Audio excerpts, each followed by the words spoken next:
Stuff going on. Turbo, pure turbonium. Yeah, we're live. It's 10 o'clock on a Sunday morning. How's everybody doing? Today we want to talk about carburetors versus fuel injection because it's not what you think. It almost never is.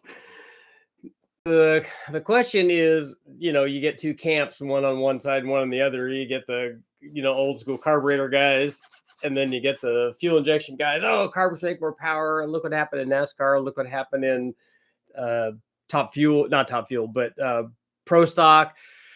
Carburetors. And look at all Richard's testing. It shows that you get charge cooling from carburetors and that makes more power and all that. There's arguments for that because you get people that I get so many comments from people that want something to be true. I get guys that just want to argue about, oh, you don't know what you're talking about because of this and this and this. I'm like, look, you're looking at one thing. You're looking at you want something to be true, and then you are only looking at that, and then you're focusing all of your attention and you're giving the reason for some sort of power change that we saw because of that, because you want that to happen. Same thing with carburation and fuel injection. Or if you're a Ford or Chevy guy or whatever, if you're that person, you're going to look for ways to validate being that person or having that belief. Same thing with religion, same thing with politics. All those are the same thing. So you're looking for a way to do that. And unfortunately, that gets in the way a lot of times of people learning stuff.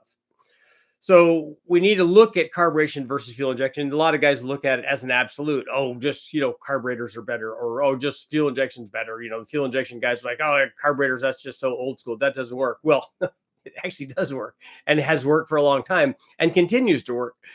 There's not one, the fuel injection guys will say, oh yeah, that's just ancient technology. That's boomer stuff. That's fuely head stuff, whatever, despite the fact that if you look at pro stock and you look at NASCAR, they made really good power with carburetors. They made them work really well. And lots of guys are still doing it. And they definitely do make power.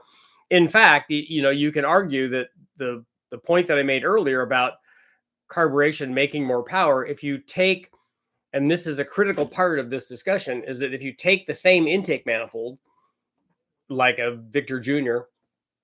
or a Funnel Web or whatever, and you run a port fuel injection on it, where it's entering down by the joining portion of the cylinder head in the intake manifold, and you run a throttle body on it, and then you run a carburetor on it, more times than not, the carburetor will make more power because it's you have charge cooling going on.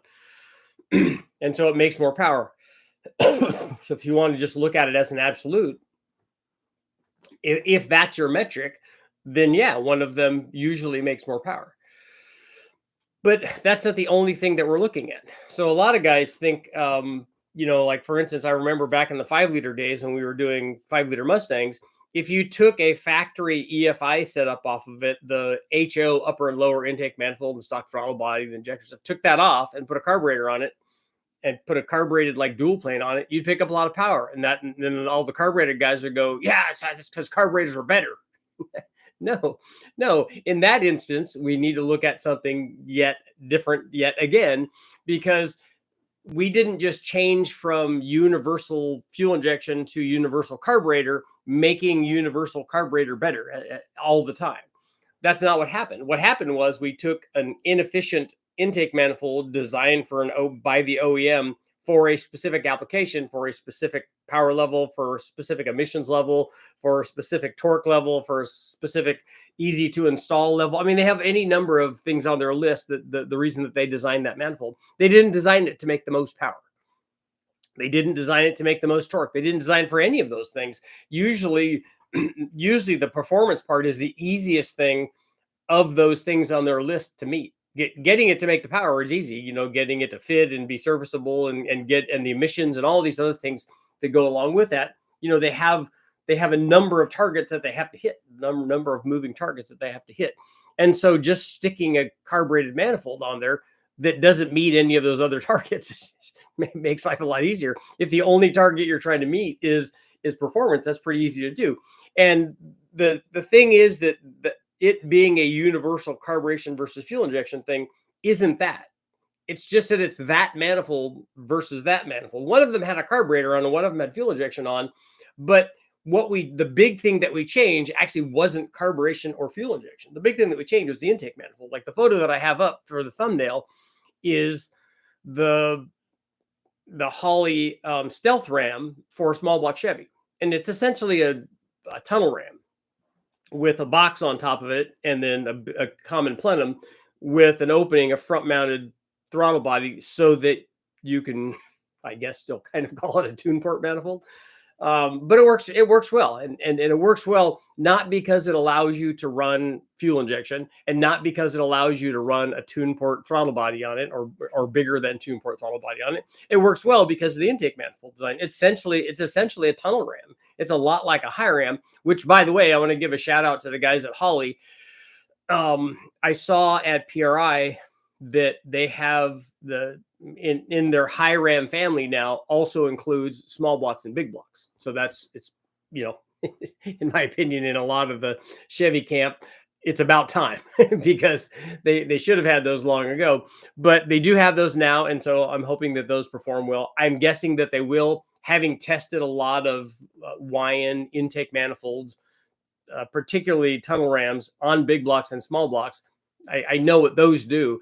And if they got the runner length reasonable, like they've been doing on all the high ram stuff, it should be good. It should be a good package. And then having the versatility of the high ram family means that we can put fuel injection on it, and we could put a single carburetor or multiple carburetors or multiple throttle bodies, all kinds of cool stuff. So it opens that up. I'm hoping that has the same. I would think that they would make it so that it has the same flange as all the other high rams, and so that all the lids interchange, which was kind of my point. But that's important. But back to our discussion on carburation and fuel injection, that's really the big thing, is that guys are missing the point on absolutes for carburation and fuel injection. I mean, if you look at the fuel injection side of it, when I did the testing, and I have the video up, you guys can take a look at it, where we ran a single plane intake manifold that had port fuel injection on it. You can do things with the fuel injection that you can't do with a carburetor. You can tune individual cylinders, and you certainly cannot do that with a carburetor. And no amount of the carburetor experts telling me that you can do that. You cannot do that. You cannot do it at different engine speeds and loads, and in a specific runner. You can't do that. But you can definitely do that with port fuel injection. And I showed that you can get and this is important, not just because carburetors themselves are problematic. In fact, if the signal is even, the draw through the carburetor is very even, and that works very well. But the problem becomes when you have an intake manifold, that the intake manifold itself is inherently uneven in the cylinder filling for individual cylinders, and also for the draw at different engine speeds. So if we have, on a single plane intake manifold, we got 4 longs and 4 shorts, they're going to want a different amount of fuel in each one of those runners at the same RPM, because the long one's going to want a different amount of fuel than the short one is, because it's going to be making different power. And so how do you get that signals? How do you get those signals, the cross homogenation going on there? How do you get those things to match? It's really hard with the carburetor. Not hard at all with fuel injection, because you're not having the cylinder ask for some fuel. You're telling it you're getting this amount of fuel because this is the air fuel that I want. You have to have 8 O2s, one in each one of the exhaust ports of your header, to figure out what it is, and then you can determine what it should be. If you want it to all be 12.8 to 1, if it's an SA aspirated motor, you want it to be all 12.8 to 1, you can make it be that. You can't make all of them be that with a carburetor at every combination of RPM, and certainly if you bring load into there too for part throttle stuff, you can't make it do that. You can make it be good, and you can make it work, and we did that. And quite honestly, when I did that test, it really surprised me that when you do make the air fuel perfect with that intake manifold through the whole RPM range for every cylinder, it's not really worth a lot of power. It certainly would be worth a lot of saving the motor, because if one of them is running at 14 to 1 or 15 to 1 and the rest of them are good, if you just had one, it wouldn't be just one, it would be multiples. But if you had some that were on the edge, you either have to adjust it and make the others rich so those come in line, and then the others are rich and making a little bit less power. But we just didn't, it surprised me that making it, optimized, making it perfect, just wasn't really worth that much power. But it would definitely make me feel better seeing 802s on there, particularly if you were racing this, if you were under load for long periods of time, it could get hot and become problematic. So it's worth it just to do that. But from a power standpoint, the carburetor, because of the charge cooling, was still a little bit better. So when you're looking at these things, a carburation versus fuel injection as an absolute, there's not a winner or a loser there. They both work. They both have been working for years and years and years, and you can make power with either one. If what you're looking for, like we were talking about, is optimization and safety, and you want to have the proper airflow on all of them, port injection works good. You also can't get that. A lot of guys have asked when I did that test, well, could you just put a 4-hole throttle body on top of it? Yeah, you can, and that's going to be real comparable to a carburetor. The problem is that you can't do port, you can't change it in an individual cylinder when you're injecting the fuel in the top. The manifold won't let you do that because the signal changes, for the different holes at different RPMs. Hello, what are you doing? Huh? What are you doing? Huh? What are you doing? I know. Huh? Hello. So you can't do that. So when people are talking about absolutes as carburation versus fuel injection, you can see there's a lot of things to talk about. Well, are you talking about the same manifold? Are you talking about a different manifold? Because then it's not, if you're talking about a different manifold, you're just talking about two different manifolds. It wouldn't matter whether one of them is carbureted or one of them is fuel injected. Then you could also talk about that part of it.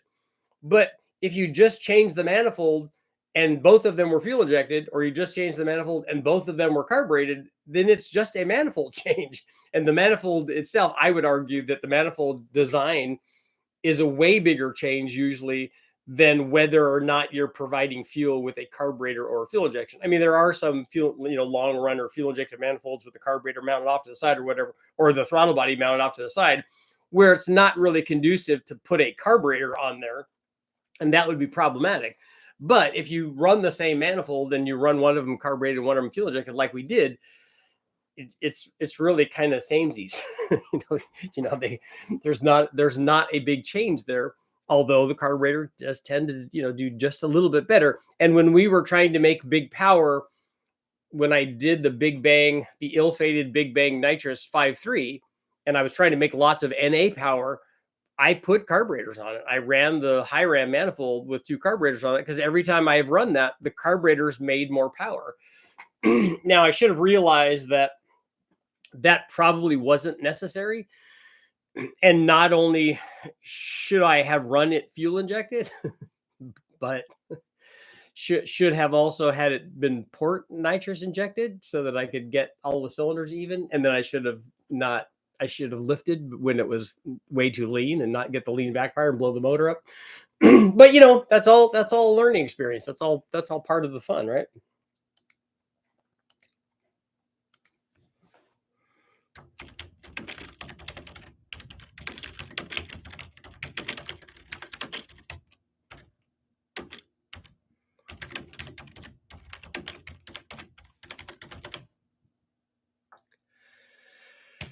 Fuel injection is always better than old school carburetors. Let me know what you think.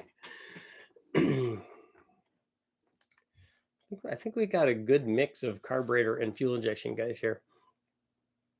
Team Righteous, what's going on? Chad, just want to jump from one of your videos over to this. You're watching the other one? Good. So if you guys haven't watched it, go watch the exhaust video. There's lots of exhaust testing there, just like I'm doing a what's it worth today on turbos. And so we're going to start out, the lowest one that I've made, or we're just basically a stock 4.8 liter with a turbo on it with no cams or nothing done on it. Just kind of, hey, if you had a stock motor and you could run a turbo on it, this is what it would be. All the way up to we'll end with the 1500 horsepower stuff too, to show people hey, you could go, everywhere in between there. You could go mild, you could go wild, you could do all that stuff. So it should be good. What about direct? You could do direct injection also. And direct injection has benefits, although it doesn't have charge cooling, and it has valve depositing. But from a flow standpoint, the head flows more on a direct injected motor than it does on a motor like we were talking about, with any kind of introduction of the fuel into the port and the cylinder head. The system will flow more if you don't have fuel flowing through it, because you have greater flow. You're not displacing some of that airflow. So the potential can be good for that. I can't argue for either. Turbo Sentra with throttle body injection be the best of both worlds? Nope, it won't, because it doesn't give you, like I talked about earlier, it doesn't give you the ability to tune individual cylinders. Steve, what's going on? Toy Town, what's the best management system for fuel injection? I don't think that there is a best one. I think that there are lots of different ones that will do what you want it to do, and it depends on, for most guys, most standalone EFI setups have way more to do with other things that they're trying to get done. Control transmission, traction control, how many channels that you need. Are you trying to do boost controllers? What are you trying to do?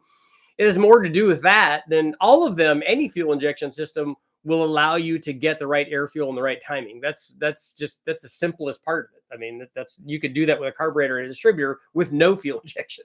So that's pretty easy to do. But the other things usually come into play when guys are choosing sophisticated management systems. What happened to 3800 Big Bang? It's in process. Good evening from North Wales. Father Christmas is real. I validate it because I believe in him. That's good. Lisa and I just watched Red One, which is a Christmas movie about Santa Claus being kidnapped. It's good. Lots of good people. 6-liter LQ4 Richard. If I go 799 heads, what's my end compression? Heads will be ported. How much mill do I want for 15 pounds of boost? You don't need to mill the heads for 15 pounds of boost on a 7875 on a 6-liter. If you got a cam 6-liter, just put the turbo on and you're good to go. And if you want to check compression, Scottish, go to Wallace Racing compression calculator, and you could plug all that in. 799s will change the static compression about 7 or 8 tenths of a point compared to stock. They can both provide good air-fuel ratios. The cool thing about fuel injection is the computer can change fueling based on changing conditions. Yeah, it can. A lot of guys talk about the altitude compensation, but there are altitude compensation carburetors. I mean, the factory Quadrajet in the Cadillacs had that, which I thought was amazing. That's one thing that Courtney, when he was alive, back at Cadco, showed me. He goes, "Yeah, check out this thing." I said, "Ooh, what is that? What's that little diaphragm for?" He goes, that's actually altitude compensation. I go, "Oh, so it's raising and lowering that?" And he goes, "Yeah, that's really cool." I had never seen that.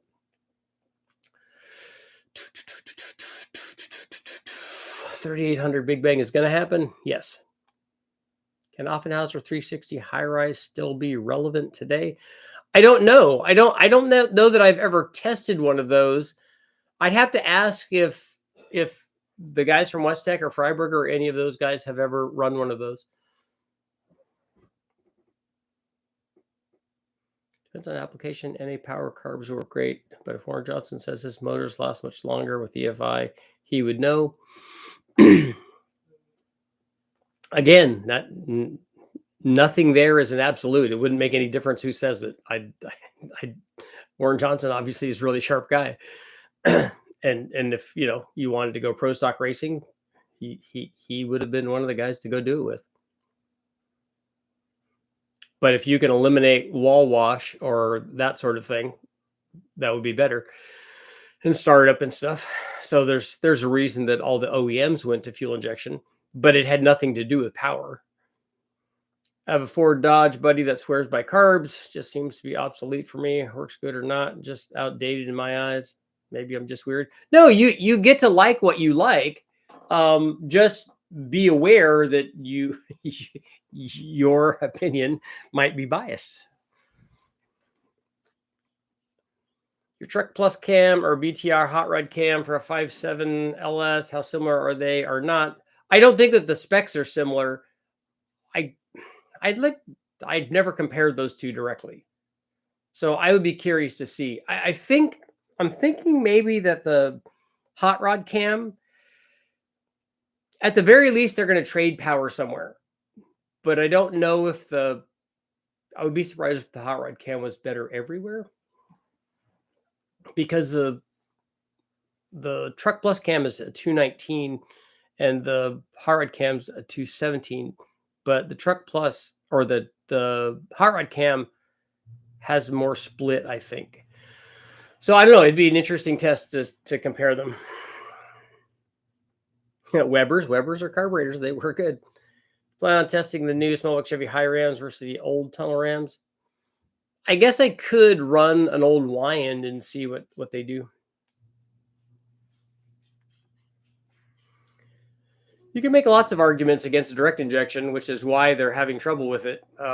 It leaves deposits on valves for sure. My friend is doing a Gen 2 Coyote carb combo. He's wanting to use a Sullivan intake. It's a 2,800-pound Mustang and a drag car with a stick.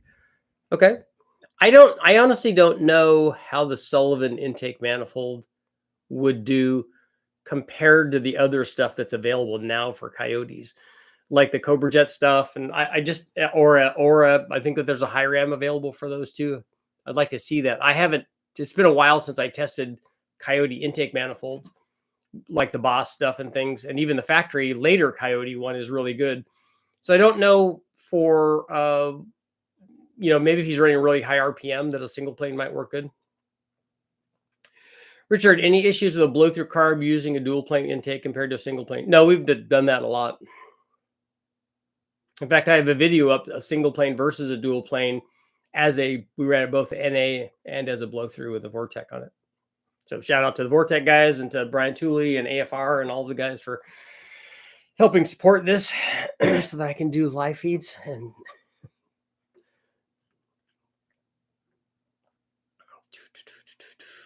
Jake says hi to the puppies. Yeah, they just ran down because I think mom's home, so they want to go see her. How well will a 469 comp cam do with the Whipple Supercharger? Does it work good NA? Well, there's your answer. It will work fine. The dog's worried you're talking to yourself. He sees that a lot. He's used to that. I'm going to run a Sniper X-Flow 800 with my 347 with an RPM air gap dual plane. Is that a bad setup with a Paxton Novi 2000? Is a Sniper X-Flow 800? Is that a throttle body that you're talking about? I don't know all of their names. I'm installing my oil pump on an LM7. I don't have a gasket for the pump to block interface. Do I use RTV? No, there's no gasket there. So I have a double roller timing chain with spacers, and there's still space. Do I need gaskets? I don't ever recommend using a double roller timing chain. It's not necessary on an LS. You should just use a single roller with a good chain on it, or just a factory one. It works fine. Like I said, mine's got 350,000 miles on it. Still has the original chain and all that. And the problem with the double roller stuff is that you have to put a spacer, and then you have to a lot of times notch the front cover. DC, if you have the means to tune it the way you want. Nothing mixes air and fuel like a carburetor. Richard, can you confirm that Holley has a high ram for the small block and big block Chevys? Yeah, they do. They do have a big block. They introduced it at PRI. Yeah, we just talked about that. Several years ago, I had Hogan's make a billet high ram style manifold for my small block Chevy with 2 injectors per cylinder and water to air intercooler. Cool. If OEM F-body headers are 1 7/8 to 3-inch collector, why even get aftermarket headers? What OEM F-body headers? First of all, what OEM makes a long tube header? I didn't know that they did on any vehicle, because cat light off would be real critical to them. So I don't know that anybody makes what you're talking about there. Can you tell me what application that is?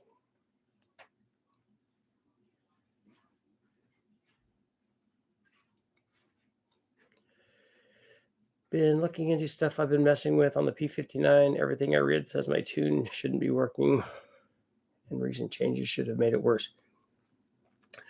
I don't listen to what other people say. I mean, I would take that into account, but if the engine tells you that it likes it, then I would listen to that. Found a video that answered one of my cam questions from the other day. The reason the large cam is bad on a small head is reverb, because the port can't flow more air. Now learn how duration affects airflow. Reverb? I think you need to look at that source.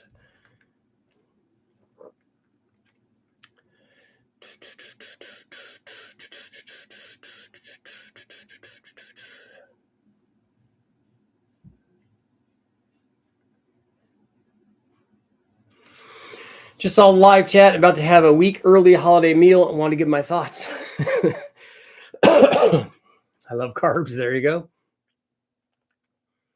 Afternoon, everybody, on Sunday. Not that kind of carbs. Those carbs are good too. The turkey dinner, or if you have prime rib, really there's no bad, or lasagna, there's really no bad choice.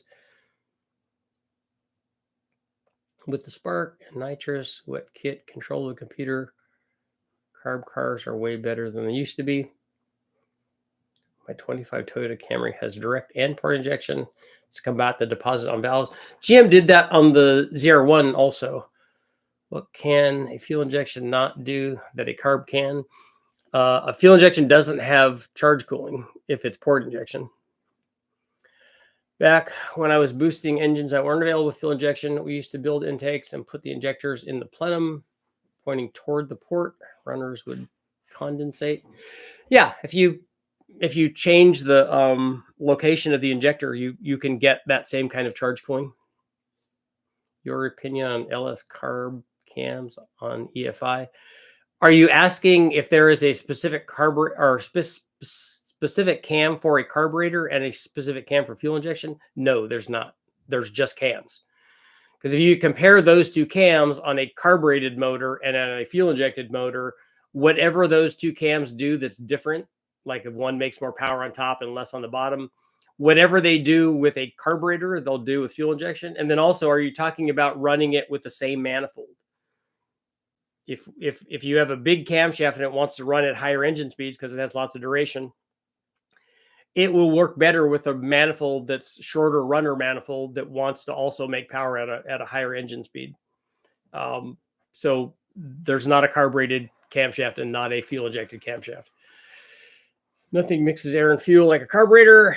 It's been years since I've bothered with carbs. I still have one of those old points diagnostic tools in my garage. I don't think I'll ever use it. Fuel injection can't run the car on a bad battery. Yeah. At what point does ring gap turn into blow by on a 5.3? How much is too much? I don't know. I've run 35 on them before, and I don't recommend it because it's not necessary. It's just me getting super aggressive and wanting to get the gapping done.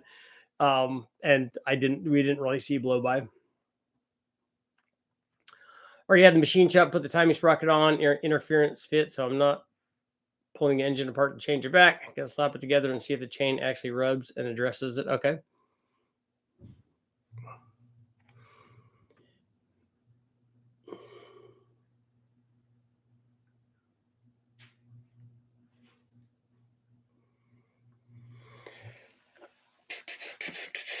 I remember the last carb I tuned was a 62 VW Myers Manx. Oh, cool.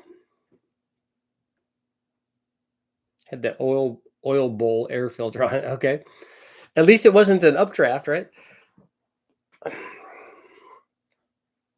40 or 50 thousandths for ring gap that would cause blow by, I would think. When was the last American vehicle fitted with a carburetor from the factory? Does anybody know? I don't know when that was.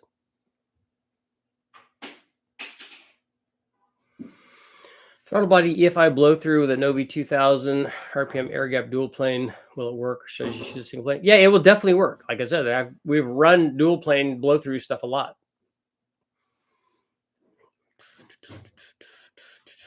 Dual plane versus single plane cam. If running a bigger exhaust valve, headers, and 3-inch exhaust, is a dual preferred over a single pattern for street and strip applications?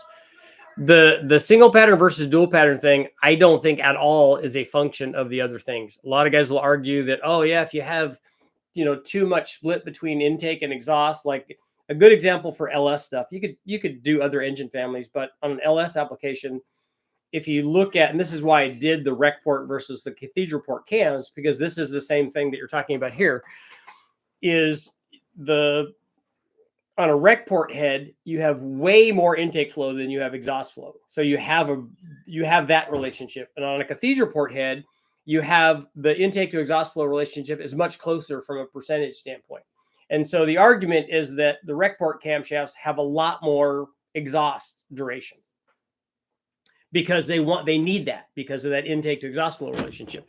Here's what I can tell you about that test. And this would be even more so on a single pattern cam, because a single pattern cam would be skewed way the other way. The camshafts did the same thing regardless of what cylinder head you had on it. So the camshaft, like the rec port camshaft that has way more exhaust duration, made more power at the top of the RPM range and traded a little bit down low. In the middle part, because the cams were so similar, otherwise, they made the same power. And they did that both with a cathedral port head and a rec port head. So the cam's going to do what the cam's going to do.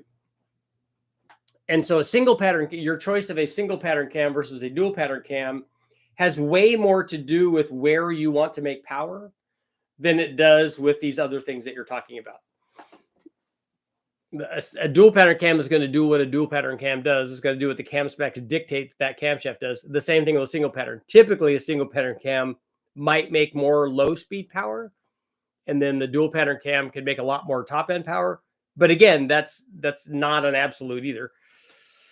I think Google AI gave me wrong information. Then it said OEM header was an engine 7/8 to 3-inch collector.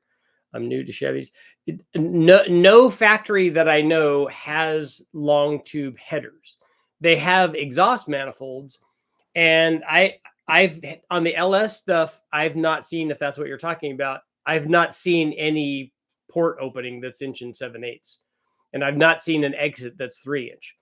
There might be one of the exhaust manifolds, like an LS9 or an LS7 or something like that, that may have been like that, but it'll still be a shorty style intake manifold or exhaust manifold, and it won't do what a long tube header does anyway. It's not a matter of the sizing of the openings. It's the length of the primary tube.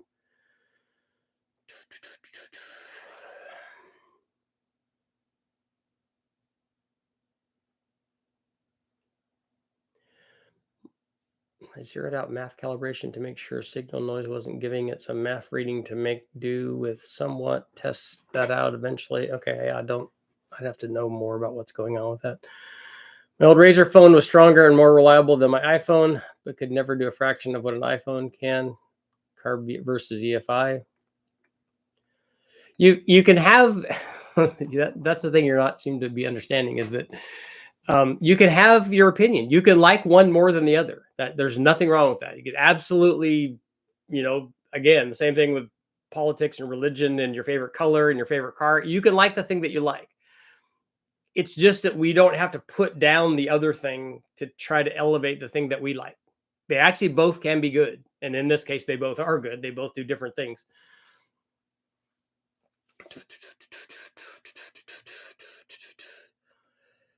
Manchester United beat Manchester City. There you go.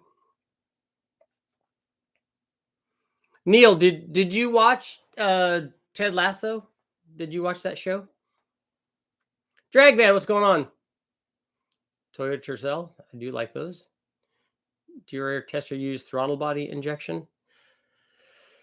Yes, I have. I've used the Fast. I think it was Easy EFI. And we even did one as a blow through. And Westech has run those a lot there.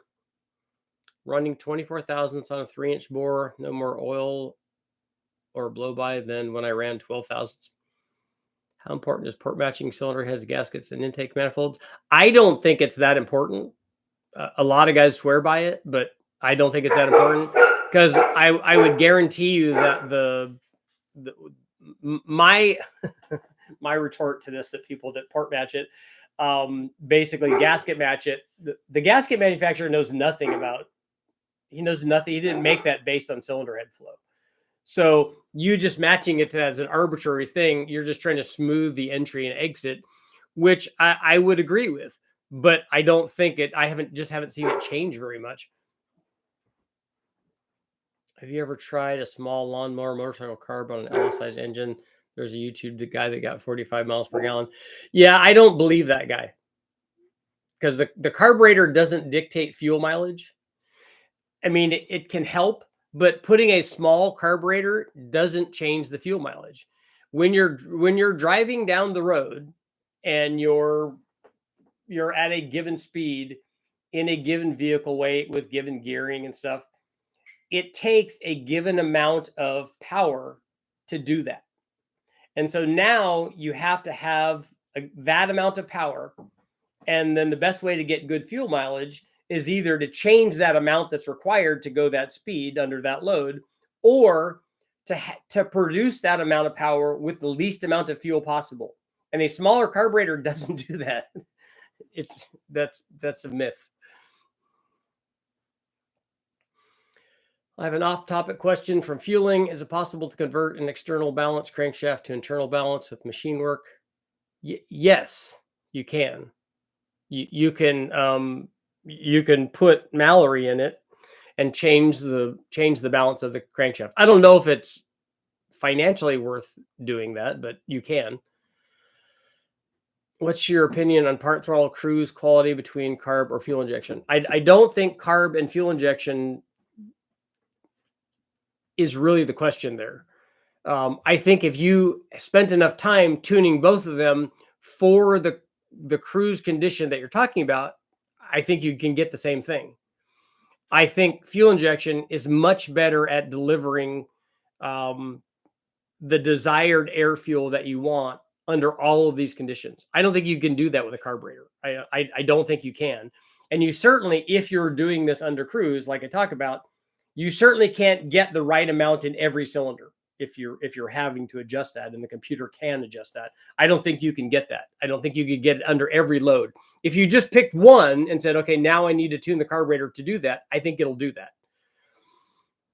But under all of them, I think fuel injection is better for that. That's why all the OEMs went to fuel injection, because you can definitely get better fuel mileage with that under all of those conditions, and then better emissions and like guys were talking about, potential longevity of the engine, so that you're not washing the walls down and stuff. Oh, Neil, you did watch it? I know we watched it. I think it's great. What displacement would you go from to a T4 to a T6 flange, or how much power do you? Well, to go from a T4 to a T6, like on an S475, they make both of those. I would do it when you came to the point where you were maxing out the hot side of that versus not maxing out the compressor side of that. I don't know where that is. It's probably not just displacement. It could be power output. It could be NA power output.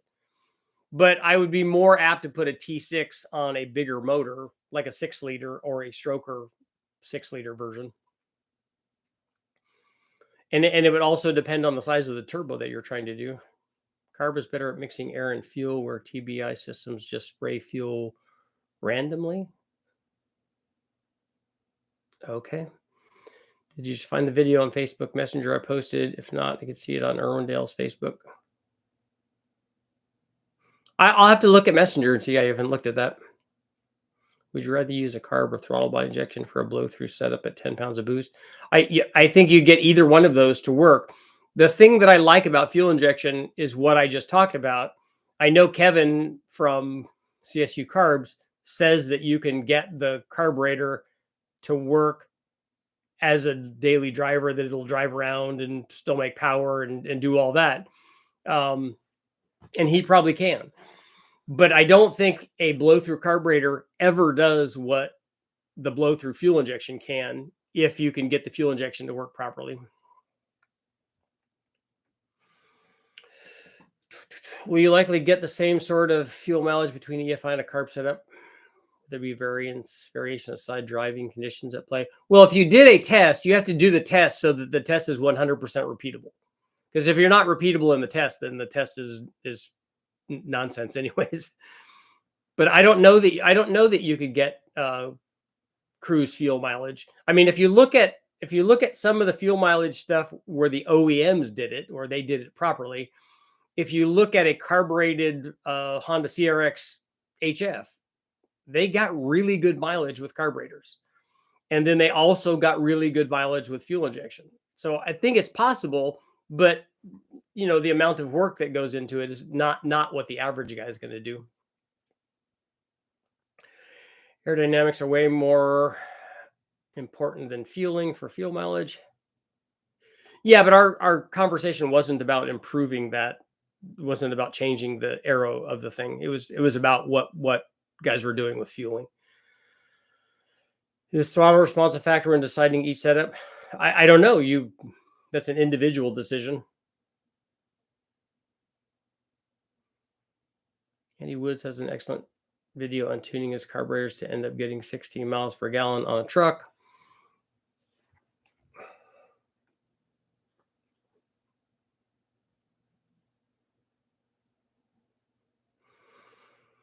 I think if a guy was trying to get fuel mileage on a carburetor like they did before they changed over to fuel injection, you would do a closed loop carburetor.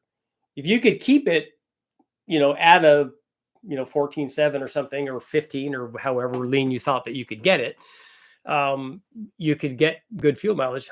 I got 21 miles per gallon with the carburetor swap Vortec 350 with a 5-speed and a 273 gear. What car was that in, Brandon? Looking to build an NA LS1 or LS2, looking to make 500 horsepower. What you suggest for a cam? Well, I would suggest the LS2, because if you have the choice between the two, because it's bigger and it's better. and any camshaft, almost any camshaft on an LS2 would get you 500 horsepower. Either one of the cams that I sell in an LS2 would be 500 horsepower. Love to see. So then you would decide not to. It wouldn't just be a power output thing. What are the other things that you want? Do you want, drivability? What kind of idle quality do you want? Is this a stock converter thing? All of that stuff. Like to see some testing on port match versus non on a flow bench. I don't think that the flow bench tells you whether or not there's power there. You'd have to back that up and see if there is power.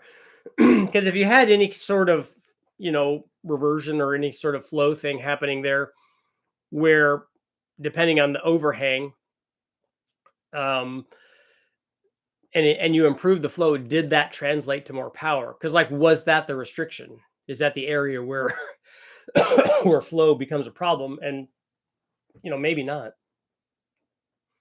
Like to see old carb guys tuning by chopping plugs.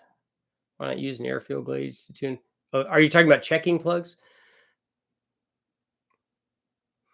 I think tuning at part throttle by looking at plugs would be hard to do.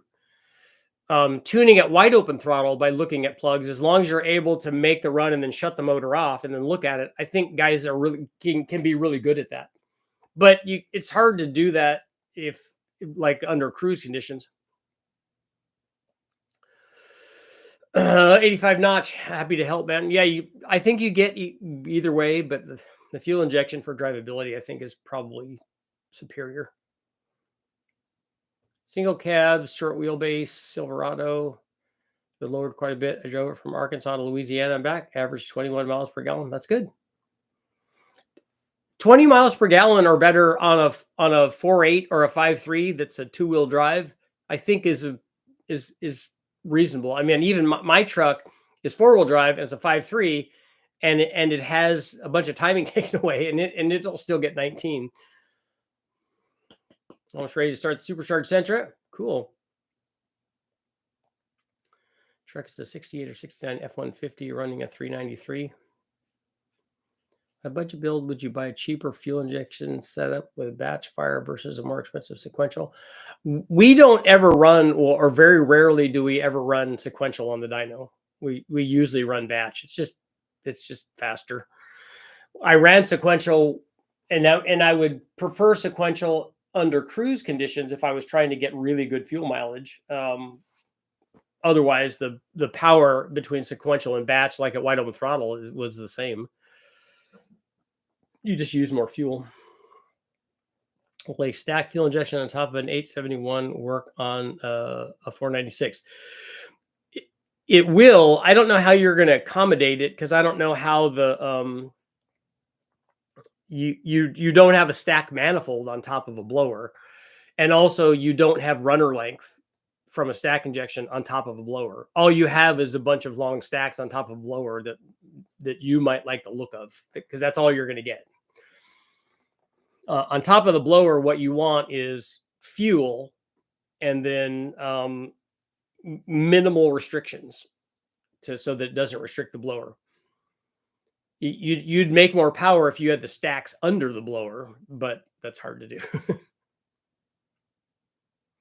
Went to Sniper EFI on my Fox, 85 stock bottom end, TFS 11R, 274, T5 and 327. Car gets 19 miles a gallon on the freeway at 80.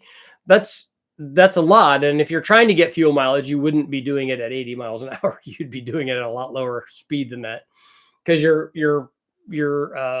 fuel mileage at 80 is going to be way worse than it is at 70 or 60.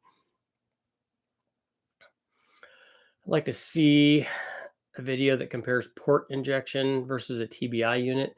Well, the carburetor does the same thing, and that video is up.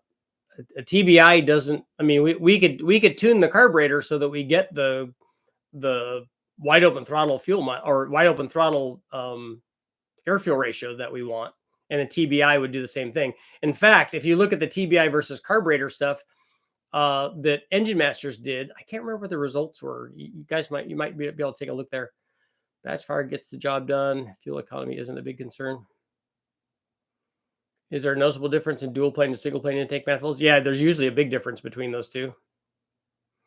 I love that I can ask 21 questions. You seem to get cursed out by the old guys. Flow bench is only good to compare. My Geo head flows 140. Probably won't be able to use it. That's a good amount, though.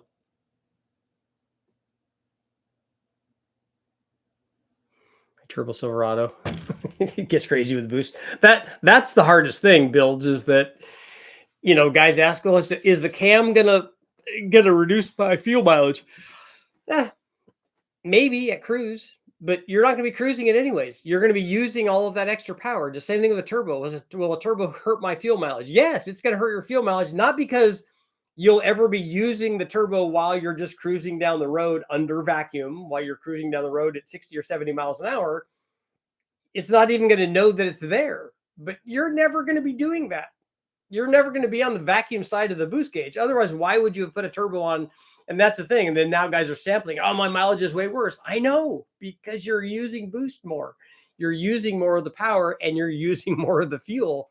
It's not because turbos make fuel mileage bad. They just make you bad. What would you do to make an LS be okay with sitting on a limiter for a while? I wouldn't do that. I have too much mechanical empathy for that. So I don't know what makes that okay. I've never tested that. Thank you for doing these streams, helping us learn from the years of experience. My little ones like when the puppies come up. Yeah. Where are they? Hey, Bruno, Brady, where are you guys at? UK gallons are bigger than a US gallon. Apart from in Texas. Yeah, the Texas gallon's bigger. Can vacuum pumps be used with turbocharged applications? Yes. Are you trying to evacuate the crankcase? A stay in boost accelerating and 80 miles an hour cruise will still average 4 psi of boost. Why would it take boost to go 80 miles an hour? You can't do that on a steady state. I don't drive with a light foot. Yeah. Seems like drift guys figured out how to make an LS live at the rev limiter. Minimum electric fuel pump for a 650 double pumper carburetor on 351 Windsor. I don't know what the gallons per hour would be.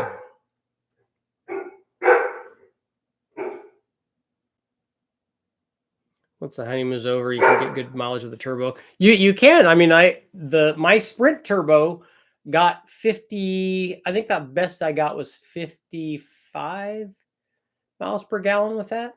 But that's because I'm never in boost. In fact, I tried not to be in that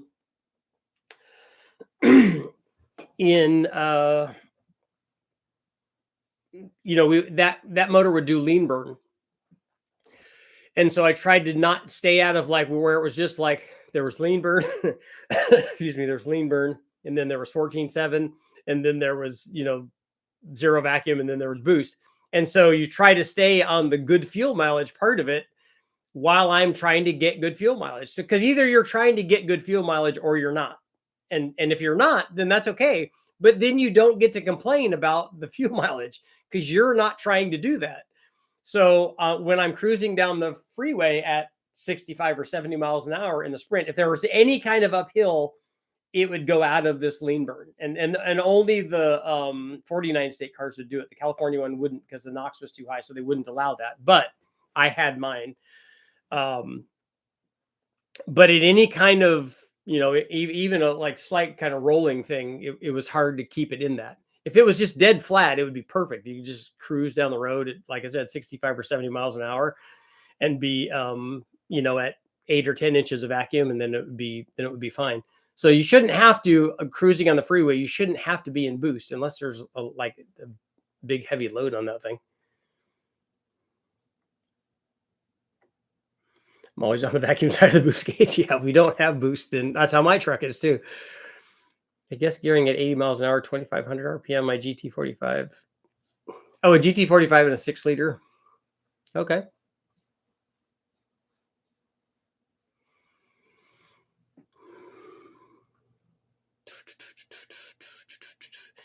You can get great fuel economy with a turbo diesel. That's right. What do you do for safety during dyno runs that we can do in a car? Of course, tying, but also fuel cut, spark cut, thinking accidental lean or bad wastegate. Well, we monitor everything while we're doing the run. So we have fuel pressure hooked up. We have oil pressure hooked up. We have boost, obviously. We have air fuel. So I'm watching I usually watch the air fuel meter because timing's not going to change. We usually watch the air fuel meter. If it gets too lean, we just lift off immediately.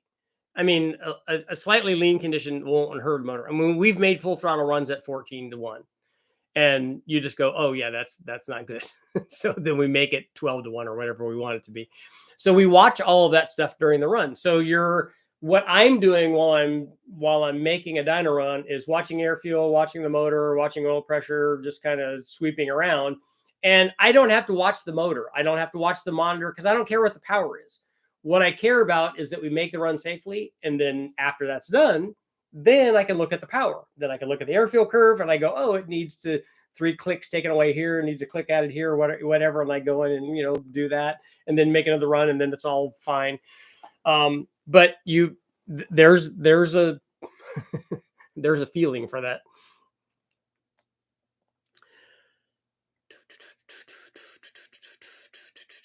Just like anything, do centrifugal superchargers make a lot more power after 6,000 RPM? They have a rising boost curve, so they make more boost and more power with more engine speed, but the exact RPM will be a function of the other things that you have in the motor. So if you have a 5-liter Ford with a stock HO intake manifold and stock heads on a stock cam, it's not going to go a lot past 6,000 RPM. Holly blue or black. The Holly blue was always our go-to thing for that, but I figured that there has to be. It's been a long time since Holly blues were way back in the day. I was just hoping that there's something more modern. I just haven't ever looked at them for putting them in vehicles. My 430 gears hurt my mile per gallon more than my 235, 248 camshaft. Trying to maintain vacuum on the rings for extended ring seal, but I'm confused about the use of a vacuum during boost, or is it not possible?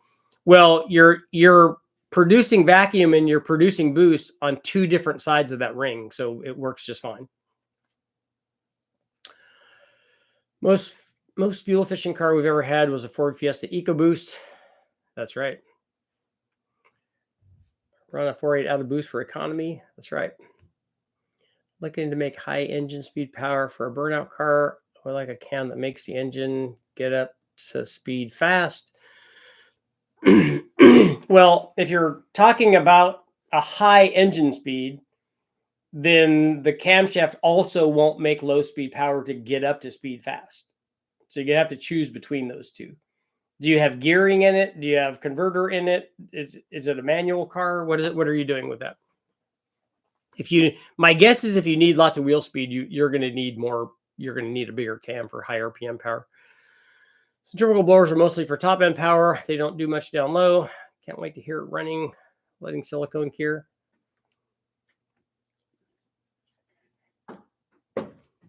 There he is. There's Bruno, huh? What are you doing? What are you doing? Huh? Say hello. Say hello. Hello. Hello. What are you doing, huh? Where's your brother? Is your brother going to come in? Did he hear me talking to you?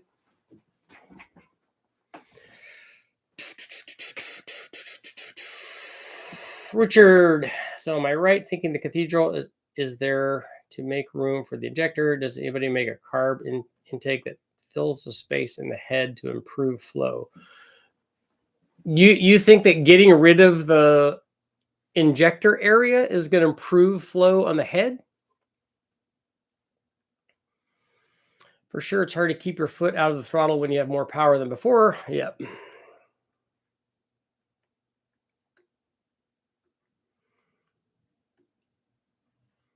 I have a Holly Blue. They come with a regulator. I have a 650 Brawler on a mild 351. Yeah, we use the Holly Blue on our 327 on our road race car. Thought you heard steady state and perked up for a minute.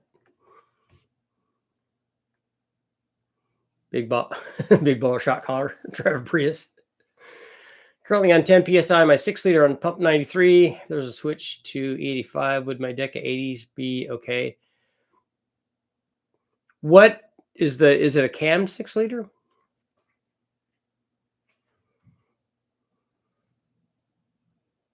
Ten psi might be okay on 80s with E85.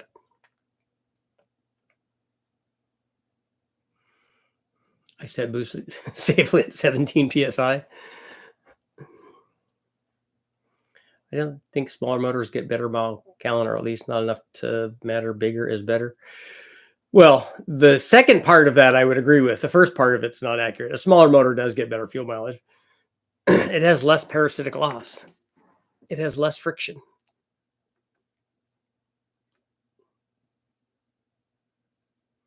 The new Nissan Rogue rolls out pretty good, 1.5 and 200 horsepower. That is a good amount.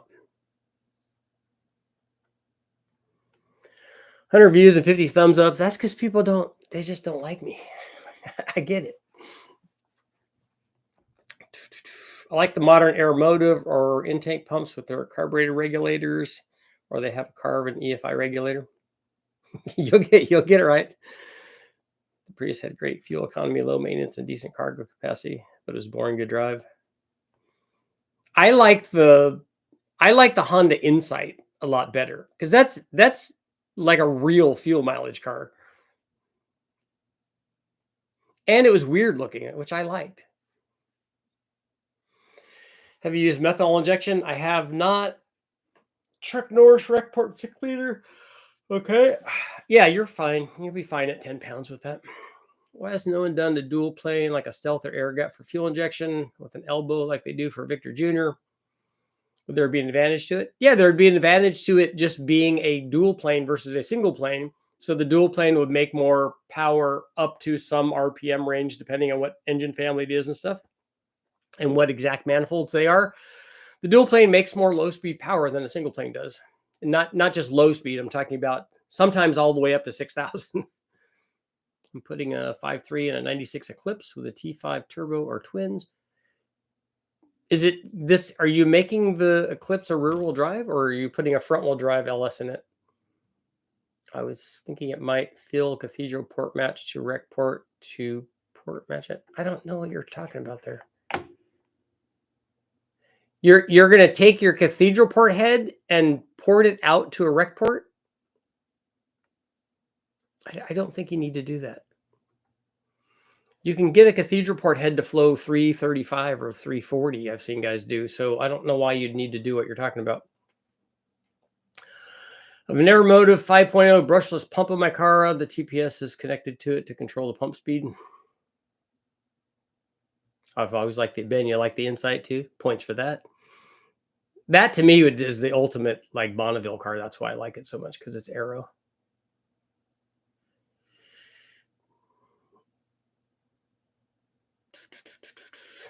Richard lives in the world that he creates.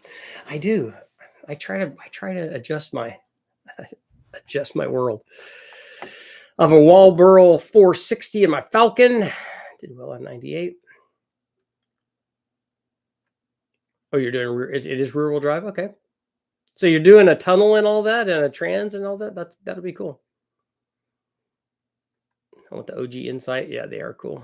My sensor got 35 miles per gallon before I started working out. Now it gets 12. I've been working at the Honda Fit for, looking at a Honda Fit. I like the Honda Fits. I did some, in the book that I did on B segment cars, we did a lot on the Honda Fit testing with the guys from Jackson Racing.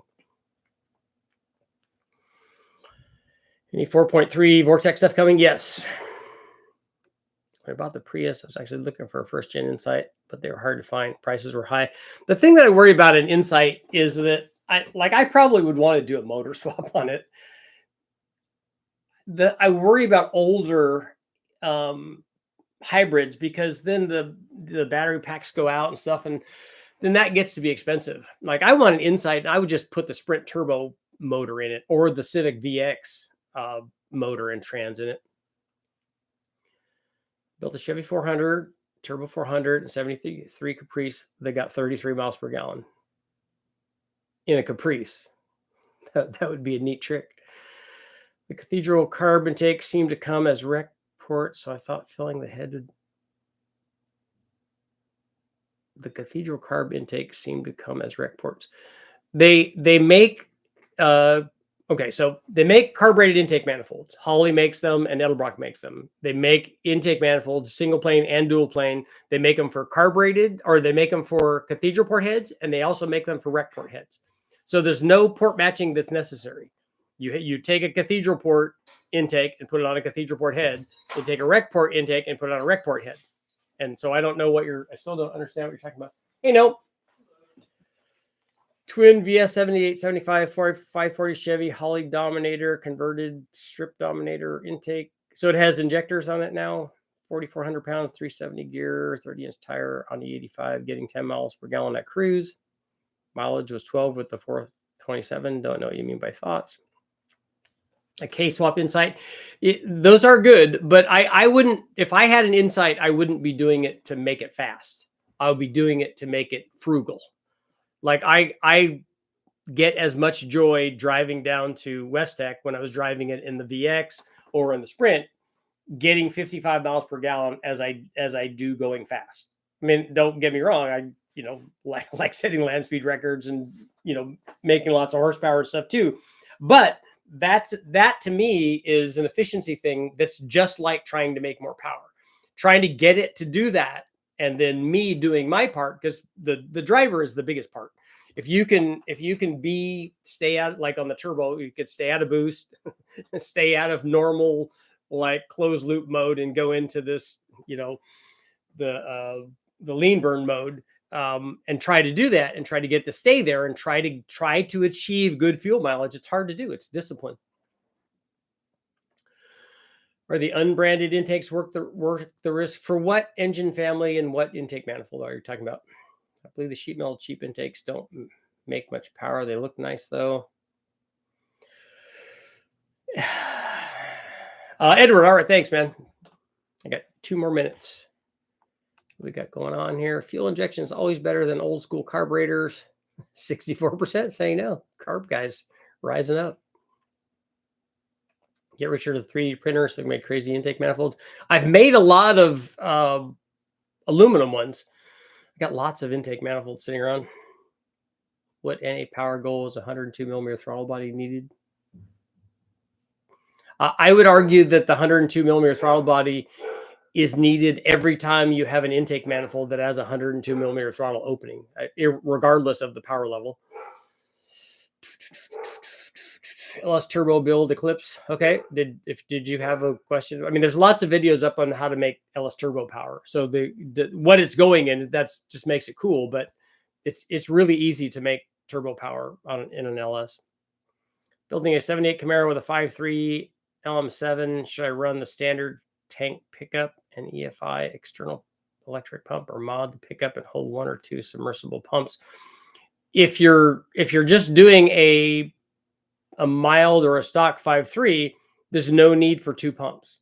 If you're doing a turbo deal where you need lots of flow, then 2 pumps can be beneficial. What's the average cost for putting a vehicle on a chassis? I don't know. I don't know that there's a universal amount for different places, different locations, different parts of the country. They're all going to be different pricing. Easily modified for a fuel slosh tank.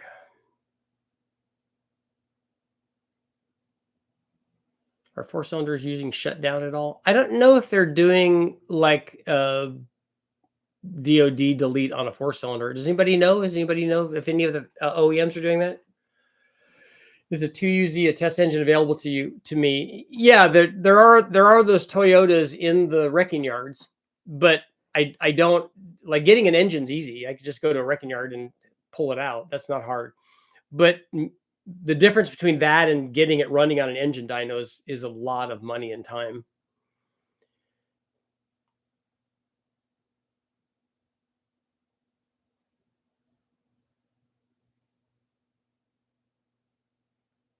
Uh, 85 notch. If you put a Novi 2000 on it, you're not going to have to worry about a single plane making more power. In my opinion, a single plane would make more peak power than a dual plane with that cam and those heads. It will make more peak power, certainly. But the crossover point's probably going to be, I could look up the data and see, I'm thinking it's going to be around 5,000 or something. But if you put a blower on there, you don't have to worry about the intake manifold. You're going to have way more power than you can use anyways. My local chassis dyno is $100 per hour.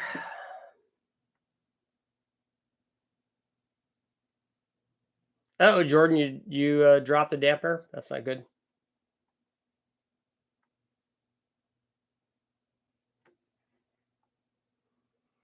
For miles per gallon, I would get a Suzuki K10B. Do you have an engine where I can email you and talk to you?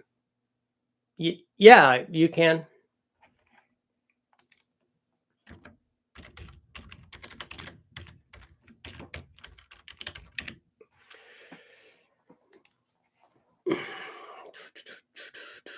BMW added DOD to the B58 inline 6-cylinder and has been breaking them. That's not good. Jason, I put my email down in the comments. Plan to do a blower in the future, but like modest options along the way.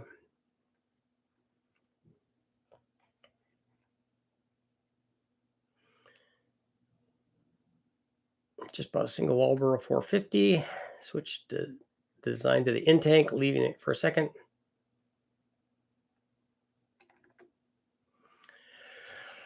I had a good day. I drove a tuned S550 Mustang and a 15 ZL1. Nice. Odd that people ask me to drive their cars.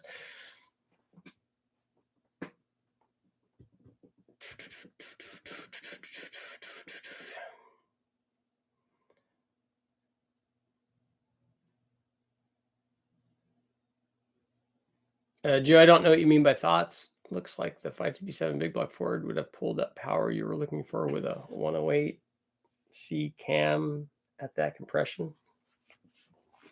So I did need a different cam. I had the wrong cam. It's always the case. Okay, that's all for today, but I will see you guys all tonight. I'm working on the turbo video right now.